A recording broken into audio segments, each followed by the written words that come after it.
Hi everyone.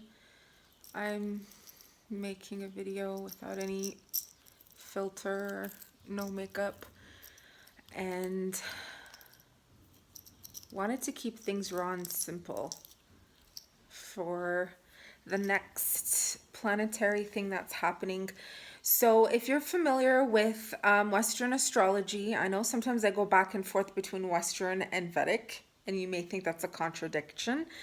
But I kind of go by both in a sense that I just kind of go by both as I work with both elements. So we're at the Grand Cross, people. The fixed signs of Taurus, Leo, Scorpio, and Aquarius. Oh my God, that falls under my Western placements. Leo rising, Taurus sun. There's a bunch of planets that are in Taurus. So from the 15th up into the 26th of May in particular, we have another moon phase coming up on the 19th, if I'm not mistaken, right? So from the 15th or the 16th of May, there's a bunch of planets in connecting with Venus and Taurus, okay? So with that being said, this is very much Algol in is basically the eye of Medusa. So if you know the story about Medusa, it's a pretty sad story because here was this beautiful woman who was very powerful.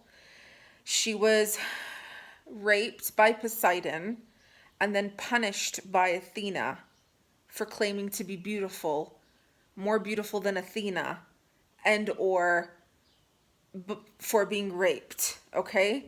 And then here comes Perseus, who cuts off her head and uses her head made out of serpents, like Athena had punished her and made her really ugly, and whoever looks into her eyes turns into stone. And she was basically thrown into the wilderness, hidden away all alone, teenaged beauty taken from her.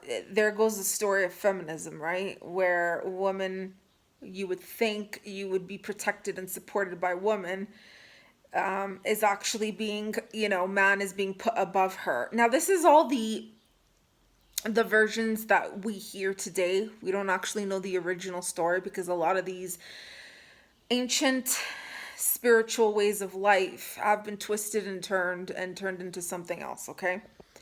But it's an important time in history because we just went through a spiritual cleansing in the Scorpio eclipse.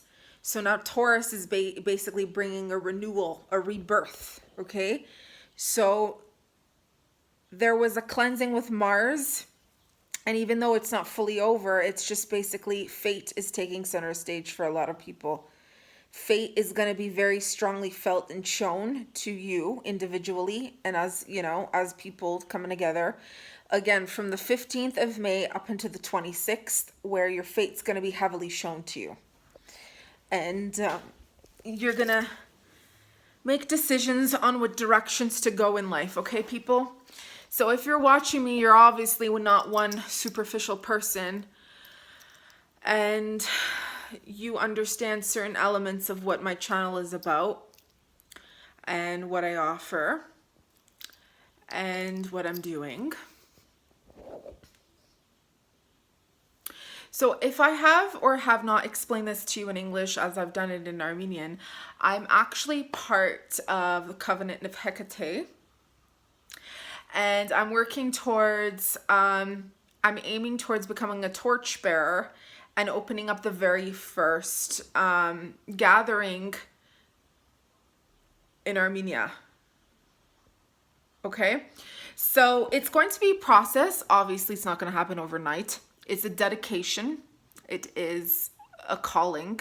It is something that I've been called to do for quite some time, as I felt and was shown the way to be doing this. And I've been, blessed with connecting with amazing people who are also part of the covenant. And it's not like a religious or, everybody, goes a certain way about spirituality no, it's more of a collective group of people who have one thing in common, which is Hecate, obviously, but also the understanding of wanting to learn more about her through all her names and through all walks and all cultures connected to her, and so much more than that. There's a set of values and virtues that I truly align with, that is very, very beneficial for people who are also devotees and who are also connected, and they're obviously growing, you know. And they're all everywhere around the world, basically, and I'm sure it's going to be growing even more and more and more as the years go by. So, I just wanted to kind of make a short video in regards to this fixed cross that is allowing people to be more heightened and more consciously aware that things that used to work years ago for you are no longer going to be working, okay? So the way you felt about people, places, and things are no longer relevant because you're not the same person as you were then. And also you'll notice that people are kind of somewhat bitching less, or they're feeling a lot more, or they're a lot more, you know, wiser than they were before because they're starting to see things. People are becoming more aware of things. People are able to see the truth of things. Hidden things have been coming out to light. There's no more denying things anymore. So for example, whatever stories I've shared about my family and so on, it's no longer hidden to the point where people think I'm crazy and I'm making shit up, because the facts are very much there. And my family members cannot lie anymore. They've been caught. People see through it. People see through the BS. Okay? And I forgive myself for always putting them up to standards that they would never fulfill. And that would always take away from my own values and my own virtues and my own path in life, because I would always sacrifice certain parts of myself for my family just so that I can have them around. But I will no longer tolerate this way of life anymore. I will not tolerate it with anyone. Growing up and until now, I've always been very drawn to other people such as myself who are not afraid to be themselves. But my one weakness was my family, because I never had that proper development as a child. Had I had that proper development and love from the family, again, as I've said it, I would have been far more ahead in life, financially much more stable, and everything else, okay? But, you know, no regrets in a sense that these things were outside of my control, where, you know, but now I take that, all my power back that has been taken away from me, and I choose to put it back into my heart, into my body, mind, and soul, and to align into that, and to only allow people, places, and things who are similar to me. I can only say I've probably only felt a connection to one or two people all my life. I've never really felt a strong connection to people because a lot of people are afraid to be themselves. A lot of people are afraid to integrate into their shadow selves, and that are not afraid to be that. And I've always been attracted to and drawn to people who are brave and comfortable in their skin, and truthful and honest and direct and genuine. And that is very rare to find, especially these days. Okay? People can make things and say things and pretend and so on and so forth, as all humans have, and you know, they do from time to time. But at the end of the day, if we want to be better and do better, we need to do that for ourselves first, and all things come forward with it after. Okay, so there's a lot of good things coming in store.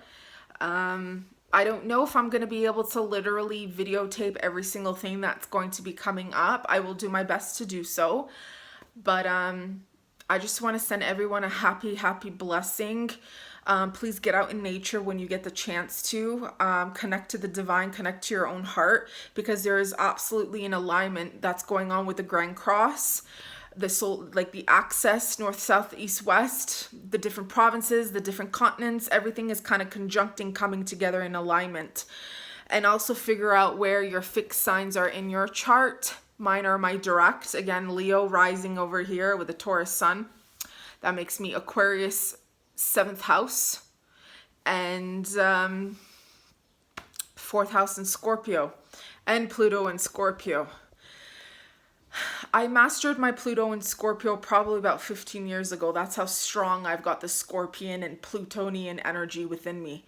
But we'll keep this video at that, and if it helps for you to figure out more about it in detail, get your birth chart checked out. Go to astro.com or go to a professional astrologer to help you to awaken your stars. And you can also YouTube a bunch of videos, okay? Take care. Bye now. Have a great rest of the month. Bye.